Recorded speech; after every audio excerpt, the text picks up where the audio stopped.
আসসালামু আলাইকুম। শুরু করছি নতুন একটি উপন্যাস। আমির হাওলাদার, এক ছদ্মবেশের উপাখ্যান। লিখেছেন ইলমা বেহরুজ।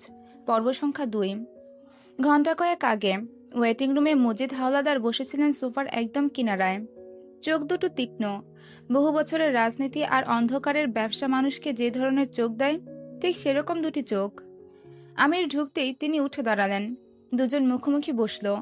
প্রথম কিছুক্ষণ কাজের কথা হলো। চট্টগ্রাম বন্দরে নতুন চালানে জটিলতা তৈরি হয়েছে। নারায়ণগঞ্জের একটি রুটে অপরিচিত উপস্থিতির গন্ধ পাওয়া যাচ্ছে। ময়মনসিংহ থেকে যে খবর এসেছে তাও আশাব্যঞ্জক নয়। আমির শুনল, কখনো মাথা নাড়ল, কখনো দু একটি কথা বলল, কখনো কোনো সমস্যাই তাকে স্পর্শ করল না। একসময় ইতস্ত করে মজিদ হাওলাদার বললেন, তোর বাড়িতে যেতে বলবি না আমাকে? আমির ঠান্ডা গলায় বলল, বিজনেস পার্টনারদের বাড়িতে নিতে হলে প্রতিদিনই কাউকে না কাউকে নিতে হবে। মজিদ কণ্ঠ ভারী করে বললেন, আমি কেবলই তোর বিজনেস পার্টনার, তোর বাবা না, তোর রক্ত না। আমির মাথা তুলে মজিদের চোখে চোখ রেখে বলল, যেদিন আমার মেয়ে খুন হয়েছে সেদিন আপনার ছেলেও মরে গেছে। আপনার সামনে এখন যে বসে আছে সে কেবল আপনার ব্যবসার পার্টনার, তার বাইরে রক্তের টান খোঁজার চেষ্টা করবেন না। মজিদ হাওলাদার কিছুক্ষণ চুপ করে রইলেন। তারপর দীর্ঘশ্বাস ফেলে বললেন, বড্ড বেশি আবেগ দিয়ে কথা বলছিস বাপ। আবেগ নয়, হিসাব। হিসাব? পারিজামার রক্ত, আমার নাতনি, ওর জন্য আমার কলিজা কি পড়েনি? কিন্তু নরকের ব্যবসায় নামলে মাঝে মধ্যে নিজের কলিজার টুকরো দিয়েই আগুনের উত্তাপ সইতে হয়। এই পথে হাঁটলে সেটা জেনেই হাঁটতে হয়। সেটা তুই ভালো করে জানিস। বিষ সবাই গিলতে পারে না, যারা হজম করতে পারে তারাই টিকে থাকে। ক্ষমতার জন্য বলি দেওয়াকে কুরবানি বলে, খুন হওয়া বলে না। আমির কথা বলল না। কথা বললেই ভেতরের আগুনটা বেরিয়ে আসবে। এখন আগুন দেখানোর সময় নয়। সময়ের আগে আগুন দেখালে শিকার সরে যায়, শিকার সরে গেলে সুযোগ যায়, সুযোগ গেলে প্রতিশোধ যায়। মজিদ মোটামুটি নেত্রকোনার সব নেটওয়ার্ক, পুলিশ, পলিটিক্স, গুন্ডা বাহিনী নিয়ন্ত্রণ করতেন। তাকে এবং তার দুই হাত খলিল ও রিদওয়ানকে সরিয়ে দেওয়া মানে নিজের পায়ে নিজেই কুড়াল মারা। এই তিন স্তম্ভ সরে গেলে পুরো পাতালঘর আর সাপ্লাই চেইনের বিশাল ভার তাকে একাই বইতে হবে, যা এক প্রকার আত্মঘাতী সিদ্ধান্ত। তার সাম্রাজ্য কোনো ইটের দেয়াল নয় যে একটা ইট খসলে শুধু সামান্য গর্ত হবে। তার সাম্রাজ্য মাকড়সার জালের মতো। জালের কেন্দ্রে আমির বসে থাকলেও এর প্রতিটি সুতো ধরে রেখেছে তার নিজের বাপ চাচা ভাইয়েরা আর এদেশের দীর্ঘ শীর্ষস্থানীয় রাজনৈতিক নেতারা। আমির যদি আজ ক্রোধের বশে জালের একটি সুতো ছিঁড়ে ফেলে, তবে সেই কম্পন মুহূর্তেই পৌঁছে যাবে প্রতিপক্ষের কাছে। তারা বুঝে যাবে জালের মালিক আজ দুর্বল। তখন তারা হায়নার মতো ঝাঁপিয়ে পড়বে।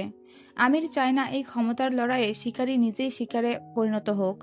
তার সঙ্গে বিপদে পড়ুক পদ্মচাও। তার এক পা কাদায় পড়লে শত্রুরা 10 পা এগিয়ে যাবে পদ্মচার দিকে। তাই এই রক্তক্ষয়ী খেলায় তাকে অসীম ধৈর্য ধরতে হচ্ছে। তাছাড়া আর তাছাড়া তার আসল শত্রু নিজের রক্ত নয়, বরং পর্দার আড়ালের ক্ষমতাধররা, যাদের নীলনকশায় পারিজের হত্যাকাণ্ড ঘটেছিল। তার বাবা আর চাচা তো কেবল অস্ত্র। তুচ্ছ অস্ত্র ভেঙে কোনো লাভ নেই। কাটতে হবে সেই হাতকে, যে হাত এই অস্ত্র চালিয়েছে। তাই তার বিষবৃক্ষের 3 শানিত অস্ত্র মজিদ, খলিল আর রিদওয়ানকে সে এখনই নষ্ট করবে না। এদের ঢাল হিসেবে ব্যবহার করে পৌঁছাবে মূল খুনিদের উচ্চতায়। তাদের সমান ক্ষমতাধর হয়ে তবেই সে চূড়ান্ত আঘাত হানবে। সেটুকু ক্ষমতা পেতে যদি আরও এক যুগ অপেক্ষা করতে হয়, আমির তাতেও প্রস্তুত। মজিদ হাওলাদার এদিক ওদিক একবার তাকালেন, তারপর আলমগীরের দিকে ফিরলেন। বললেন, রিদওয়ান কোথায়? আলমগীর অবাক হয়ে বলল, এখানেই তো ছিল। আমিরের চোখ দুটো জ্বলে উঠল। রিদওয়ান এসেছে। সে চেয়ার ছেড়ে উঠল। কোনো কথা না বলে উল্টো ঘুরে দ্রুত হাঁটতে শুরু করল। মজিদ পেছন থেকে ডাকলেন, আমির বাবু। আমিরের দ্বিতীয় অফিসটি ছিল মগবাজারের এক নির্জন গলির পুরনো আমলের এক বিশাল দালানে। দালানটির বয়স কম করে হলেও 50 ছাড়িয়ে গেছে। এখানেই বসে তার অবৈধ কার্যকলাপের সকল গোপন বৈঠক। এখানেই ফিসফিস করে রচিত হয় নানা ষড়যন্ত্রের নীল নকশা। অফিস রুমের ঠিক গা ঘেঁষেই একটা ছোট্ট গোপন কক্ষ। বাইরের কোলাহল যেখানে পৌঁছায় না, রাস্তার ধুলো গন্ধও না। কক্ষটি আমিরের একান্ত ব্যক্তিগত আশ্রয়। ঘরের একদিকের দেয়ালে টাঙানো পদ্মজার একটা বিশালাকার বাঁধানো ছবি। রিদওয়ান সেই ছবিটির সামনে দাঁড়িয়ে আছে। কামনার বিকৃত লালসা তার দৃষ্টিতে। সে ধীরে ধীরে হাত তুলল। আঙুলের ডগায় স্পর্শ করল ছবির মসৃণ কাজ, ঠিক পদ্মজার গালের উপর। বিড়বিড় করে বলল, কি করলে তোমাকে পাবো? তখনই আমির ঝড়ের বেগে ঘরে ঢুকল। রিদওয়ানের হাত তখনও ছবির গায়ে। আমির এক মুহূর্ত থমকে দাঁড়ালো। তার পুরো শরীরে বিদ্যুৎ খেলে গেল। তারপর গর্জে উঠল, হাত সরা বান্দির বাচ্চা! রিদওয়ান চমকে ঘুরে দাঁড়ায়। আমির বাঘের মতো ঝাঁপিয়ে পড়ল তার উপর। ডান মুষ্টি শূন্যে ঘুরে এসে রিদওয়ানের চোয়ালে বজ্রপাতের মতো লাগলো। রিদওয়ান ছিটকে গিয়ে পড়ল সোফায়। পুরো শরীর ঝাঁকুনি খেল। পরক্ষণে এসে উঠে দাঁড়ালো। ঠোঁটের রক্ত মুছে বলল, তুই আমার সাথে বেইমানি করেছিস আমির। কথা ছিল ওকে আমার জন্য তুলে আনবি, অথচ দিনের পর দিন তুই নিজেই ওকে ভোগ করছিস। বেইমানের বেইমান। অনেক বেইমান দেখেছি জীবনে, কিন্তু তোর মতো বেইমান দেখি নাই। কথাগুলো বিষের মতো আমিরের কানে ঢুকল। তার চোয়ালের পেশি শক্ত হয়ে উঠল। সে এগিয়ে গিয়ে রিদওয়ানের বুকের পাঞ্জাবের মুঠো খাবলে ধরল। কিরমির করে বলল, মুখ সামলে কথা বল শুয়োর। পদ্মজা আমার বউ, আমার বউ। তোর মতো লম্পটের সাহস হয় কি করে ওর ছবিতে হাত দেওয়ার? এরপর যা হলো তাকে আর লড়াই বলা চলে না। ঝড় বললেই ঘটনাটির সঙ্গে ন্যায় হয়। দুজনের মধ্যে দস্তাদস্তি শুরু হলো।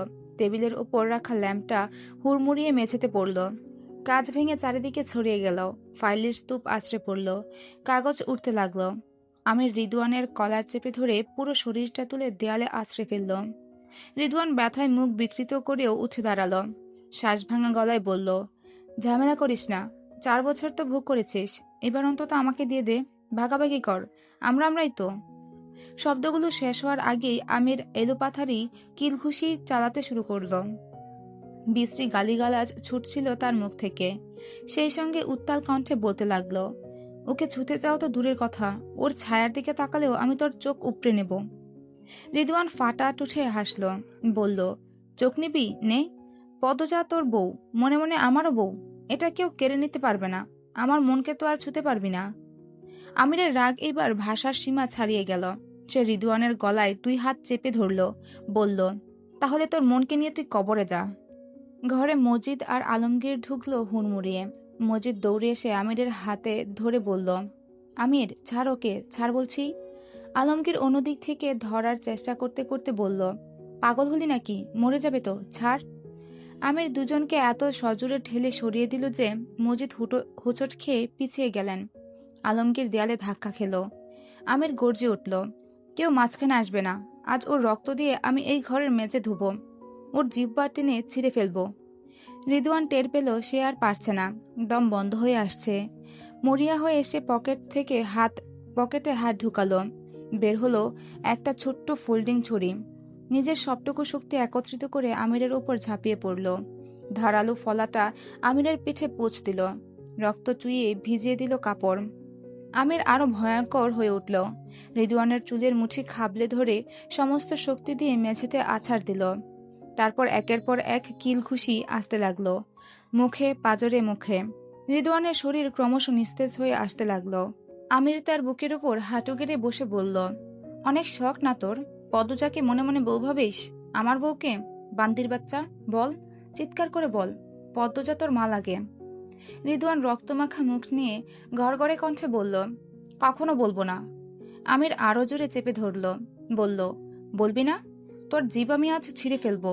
বল শুয়োর, বল ও তোর মা। মরণপণ এই লড়াই দেখে মজিদ হাওলাদার আর ধৈর্য ধরতে পারলেন না। তিনি এগিয়ে এসে রিদওয়ানের মাথায় সজোরে একটা গাঁট্টা মারলেন। বিরক্ত হয়ে বললেন, গাধার বাচ্চা, জেদ করিস না। দেখছিস না আমির পাগল হয়ে গেছে? ও তোকে আজ সত্যি সত্যি কবরে পাঠাবে। জান বাঁচাতে চাইলে বলে ফেল যা বলছে। আলমগীর রিদওয়ানের দিকে ঝুঁকে বলল, একটাবার বলে দে না ভাই, তাইলে তো লেটা চুকে যায়। বল পদ্মজা তোর মা হয়। কথাটা বলে আলমগীর ঠোঁট কামড়ে ধরল, যাতে কোনোভাবে হাসির শব্দটা বাইরে বেরিয়ে না আসে।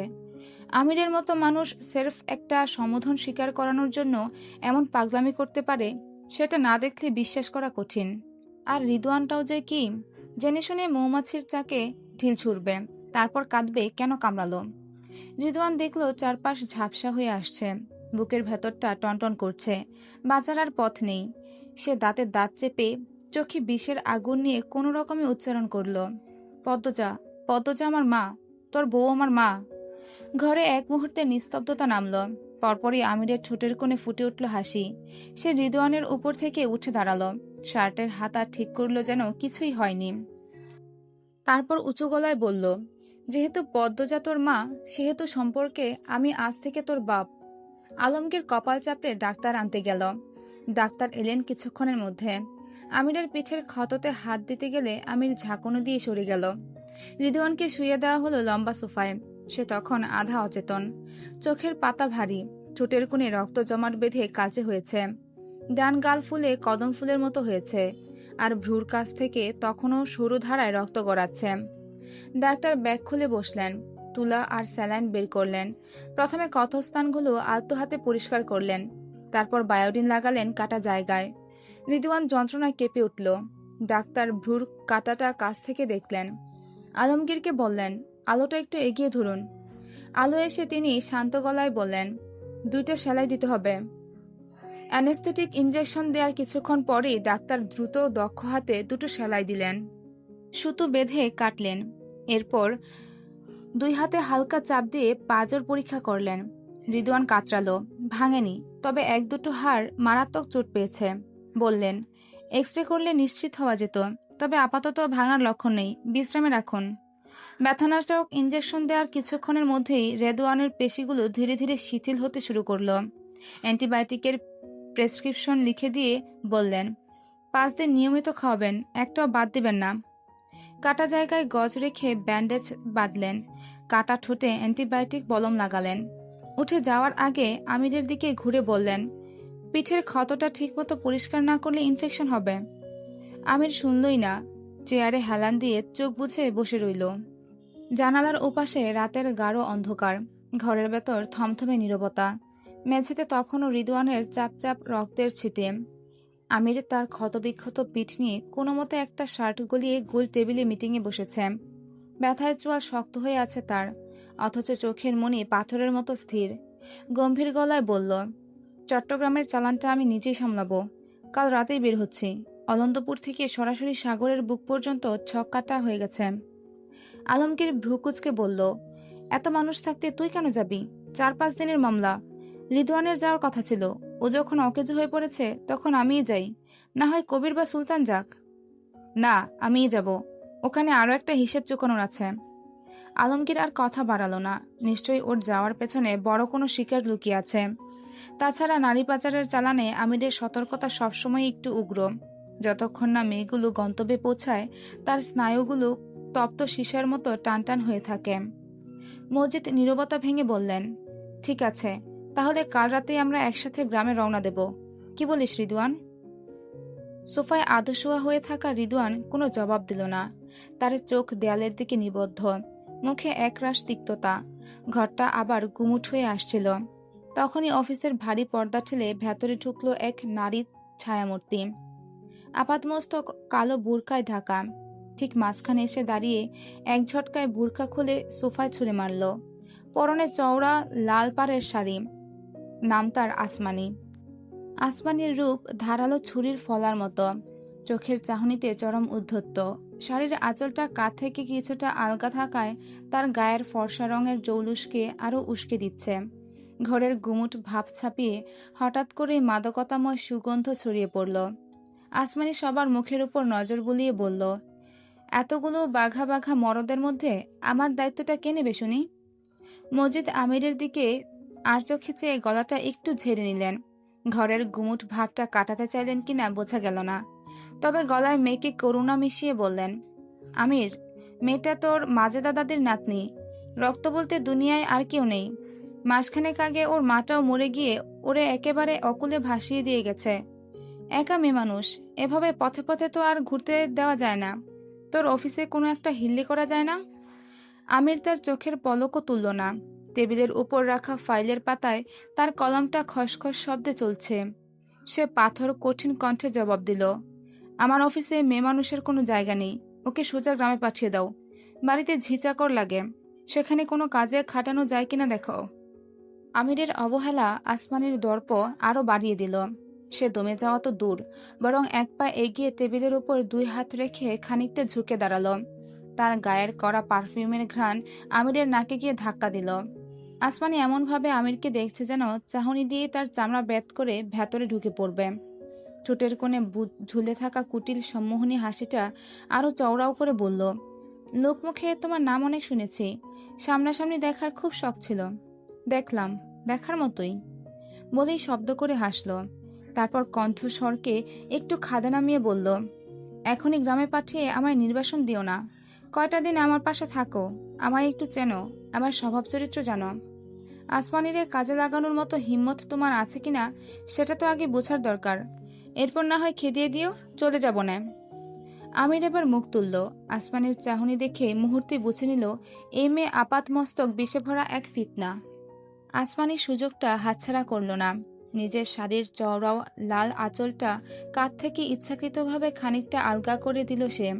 উদ্যত ভঙ্গিতে বনু হাতছানি দিয়ে বলল, আর কাজের কথা সে তো এখনো দেখোই নাই। একবার যদি আমার কেরামতি দেখো, ব্যবসা বাণিজ্য সব চুলোই দিয়া সারাদিন আমারই পাহারা দিবা। মজিদ হাওলাদার ঘরের কোণ থেকে আসমানির কথার খেলাটা খুব সূক্ষ্মভাবে পর্যবেক্ষণ করছিলেন। আসমানি এখানে আচমকা উড়ে আসেনি, তাকে দাবার ঘুঁটি হিসেবে মসজিদ নিজেই চাল দিয়েছেন। আমির পদ্মজার মায়ায় পুরোপুরি আচ্ছন্ন, প্রেমে বিভোর। তাই তিনি এমন কাউকে খুঁজছিলেন যে আমিরের নিরেট একঘেয়ে জীবনকে নতুন উন্মাদনা দিয়ে আসবে। মজিদ আর চোখে আসমানিকে আবার পরখ করলেন। মেয়েটা সত্যি আগুনের গোলা। পদ্মজার মধ্যে হয়তো স্বর্গীয় শুদ্ধতা স্নিগ্ধতা রয়েছে, কিন্তু আসমানির ভেতরে আছে উগ্র কামুক সৌন্দর্য। ওর টানা টানা চোখ আর চলনে বলনে যে শরীরী টান আছে, ওইটুকু যথেষ্ট যে কোনো শক্ত পুরুষের রক্তে অনায়াসে আগুন ধরিয়ে দেওয়ার জন্য। পদ্মজা যদি হয় ভোরের শীতল শিশির, তবে আসমানি হলো চৈত্র দুপুরের কড়া রোদ। আসমানি যদি একবার তার কামনার বিষ আমিরের মগজে ঢুকিয়ে দিতে পারে, তবেই কেল্লা ফতে। পদ্মজার মায়ার বাঁধন ছিঁড়তে তখন এক পলক সময়ও লাগবে না। মজিদ পকেট থেকে পানের বাটা বের করতে করতে গলা ছেড়ে কাশলেন। দ্রুত চোখে আলমগীরের দিকে চেয়ে বললেন, আমির, মেয়েটা যখন বলছে 2-4 দিন থাকো কিনা, দেখ না কোনো কাজে আসে কিনা। চট্টগ্রাম যাবি, দীর্ঘ পথ, 2-3 দিন লঞ্চে কাটাতে হবে। খাওয়া দাওয়া তদারকির একটা ব্যাপার আছে, পাশে থাকলে একটু সেবা যত্ন করতে পারবে। ফিরে এসে না হয় গ্রামে পাঠিয়ে দিস। কি বলিস আলমগীর? আলমগীর কোনো মন্তব্য করল না, কেবল অস্বস্তিতে জানালার বাইরের গুটগুটে অন্ধকারের দিকে তাকিয়ে রইল। আমিরের নীরবতাকে আসমানি তার রূপের কাছে নতিস্বীকার বলে ধরে নিল। দুনিয়ার সব পুরুষই তো এক ঘাটের জল খায়, এই পাথরকেও গলানো তার বাম হাতের খেল। আমির নিষ্পৃহ ভঙ্গিতে চেয়ার ছেড়ে উঠে দাঁড়ালো। হাত বাড়িয়ে আসমানির নরম মোলায়েম হাতটা নিজের শক্ত মুঠোয় নিল, গা ঘেঁষে দাঁড়ালো। সঙ্গে আসমানির ঠোঁটের কোণে বিজয়ের হাসি ফুটে উঠল। আমির হাতের বুড়ো আঙ্গুল ও তর্জনীর সাহায্যে বৃত্ত ইশারা করে প্রশংসার সুরে বলল, একের নুটি। মুহূর্তে আসমানির উদ্যত বিজয়ী হাসিটা পাথরের মতো জমাট বেঁধে গেল। অপমানে বিস্ময়ে তার শ্বাসরুদ্ধ হয়ে এলো। সে কিছু একটা বলতে ঠুট ফাঁক করেছিল, আমির তাকে সেই সুযোগটুকুও দিল না।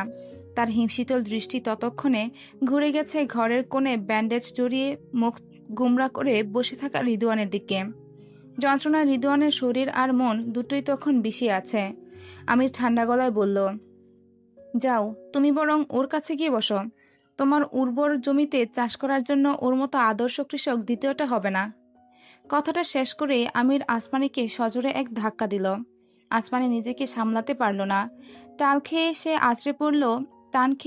আছড়ে পড়ল রিদওয়ানের রক্তাক্ত গায়ের উপর। আকস্মিক ধাক্কায় রিদওয়ান ব্যথায় কুকড়ে গালি দিয়ে উঠল, উফ, শালার পুত, মারলি তো মারলি, এখন এই বান্দিরে আমার গায়ের উপর। বলে রিদওয়ান থেমে গেল। কথাগুলো আর শেষ হলো না। আসমানি তখনও তার বুকের ওপর আধশোয়া অবস্থায়। ধস্তাধস্তিতে আসমানির এলোমেলো হয়ে যাওয়া চুলের গোছা রিদওয়ানের গায়ে আলতো করে ছুঁয়ে যাচ্ছে। রিদওয়ান যখন যন্ত্রণা কাতর চোখ তুলে তাকালো, তার রাগ আর শরীরের বিষ মুহূর্তেই কর্পূর হয়ে উড়ে গেল। চোখের সামনে কাকে দেখছে, এত অপসরী। আসমানির চওড়া লাল পাড়ের শাড়িটা কাঁধ থেকে অনেকটা সরে গেছে। ঘাড়ের খাঁজে আর বুকের ওপর বিন্দু বিন্দু ঘাম চিকচিক করছে। অপমানে তার মুখটা লাল হয়ে আছে ঠিকই, কিন্তু চোখের কোণে এখনো কামুক বনু হাতছানির রেখা। মজিদ হাওলাদার আমিরের জন্য তুরুপের তাসি এনেছেন, কিন্তু তাসের মুখটা যে এতটা বিষাক্ত সুন্দর হতে পারে তা তার কল্পনারও অতীত ছিল। আসমানি রিদওয়ানের হতবম্ব চাহনি দেখে খুশি হয়ে গেল। হাওলাদার বাড়ির সিংহটা তাকে ফিরিয়ে দিলেও শেয়ালটাকে বশ করা খুব কঠিন হবে না। সে তার আঙুল দিয়ে রিদওয়ানের রক্তমাখা কলারের উপর ধীরলয়ে আঁকিবুকি করতে করতে ফিসফিসিয়ে বলল, তা আদর্শ কৃষক সাহেব, চোট কি একটু বেশি লেগেছে? তোমার মালিক তো আমায় তোমার জিম্বাই দিয়ে গেল, দেখে রাখতে পারবা তো? আমি কিন্তু আনকরা কুমারী। আমির পেছনে আর ফিরেও তাকালো না। তার কাছে আসমানির শরীরের প্রদর্শনী ছিল নিছক নর্দমার পঙ্কিলতা। গটগট করে ঘর থেকে বেরিয়ে এসে গাড়িতে গিয়ে উঠল। টায়ার খসে ধুলো উড়িয়ে গাড়ি ছুটল তার শহরের মূল অফিসের দিকে, যেখান থেকে তার বৈধ ব্যবসার সব কলকাঠি নাড়া হয়। অফিসের গদিওয়ালা চেয়ারে শরীরটা এলিয়ে দিতেই কবির এসে সামনে দাঁড়ালো। বলল, ভাইজান, দুপুরে ভাবিজান আসছিল, অনেকক্ষণ অপেক্ষা করে গেল, মনে হয় জরুরি কোনো কথা ছিল। পদ্মজা নামটা কানে আসা মাত্র আমিরের পাথরে হিমশীতল মুখভঙ্গি মুহূর্তেই কাচের মতো ভেঙে চুরমার হয়ে গেল। কবিরকে একটা জুৎসই গালি দিয়ে আর এক মুহূর্ত দেরি করল না, বেরিয়ে গেল।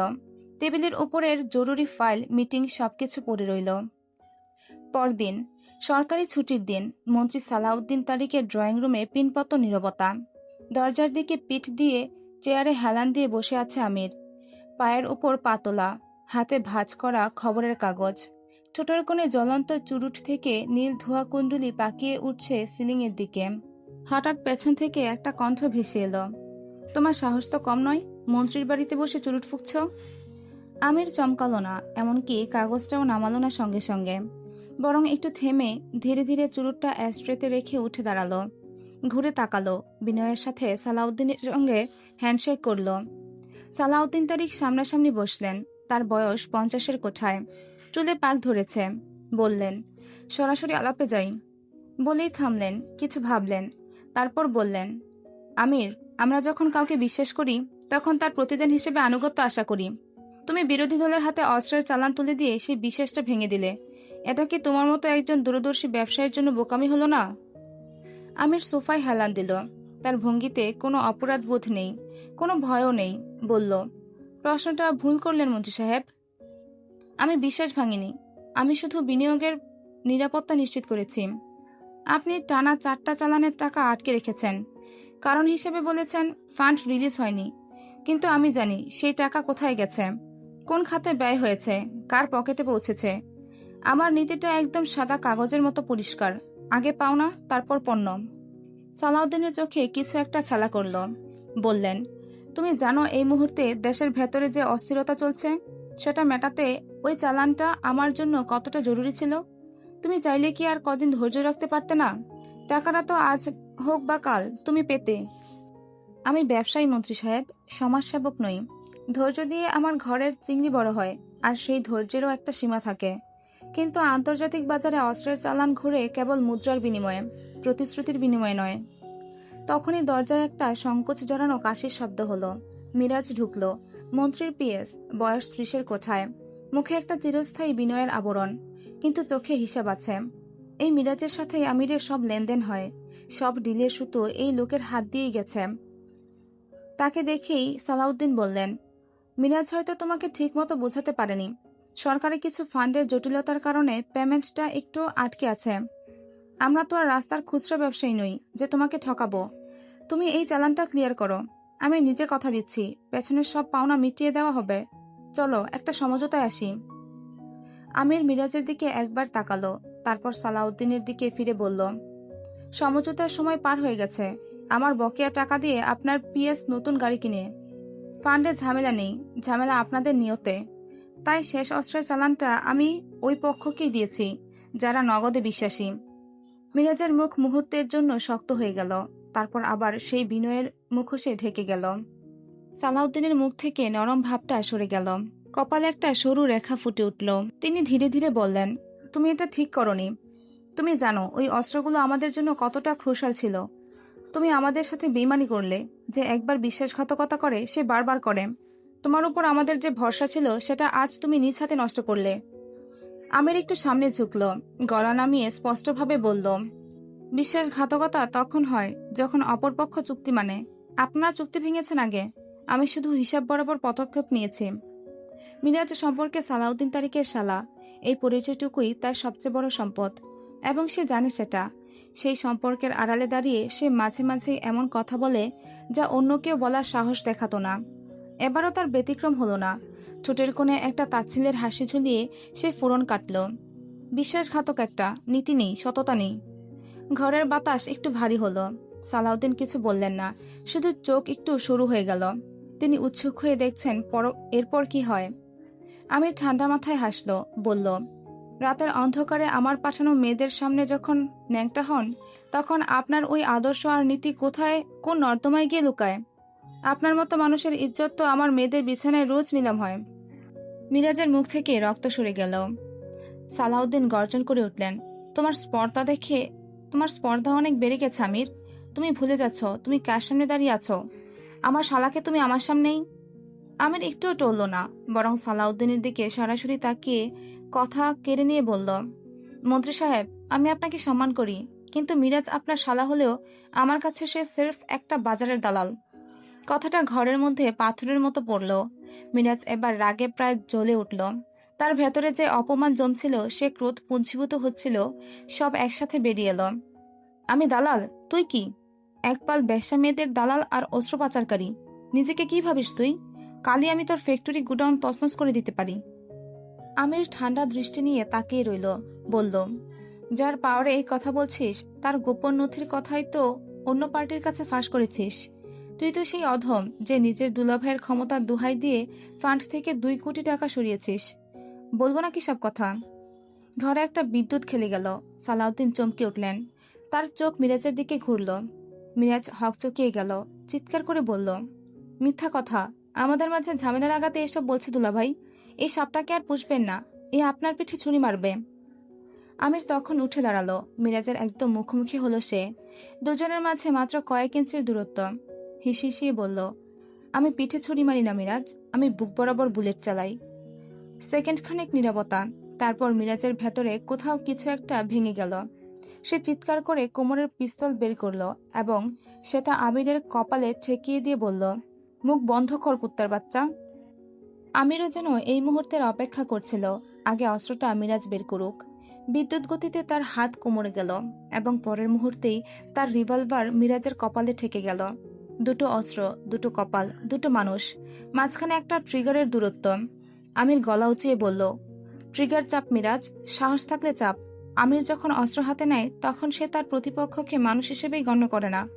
আর তুই তো স্রেফ একটা কীটপতঙ্গ। তোর আঙ্গুল কাপার আগেই তোর মাথার মগজ পেছনের দেয়ালে লেপটে যাবে। মিরাজ হিতাহিত জ্ঞানশূন্য হয়ে সত্যি সত্যি ট্রিগার চেপে দিল। চমকে উঠলেন সালাউদ্দিন তারিক। এই পর্যন্তই ছিল আমির হাওলাদার এক ছদ্মবেশীর উপাখ্যান পর্বের 2 নম্বর পর্ব। আজ এই পর্যন্তই। পরবর্তী পর্বে আবার দেখা হচ্ছে। ততক্ষণ পর্যন্ত সুস্থ থাকবেন, ভালো থাকবেন। আল্লাহ হাফেজ।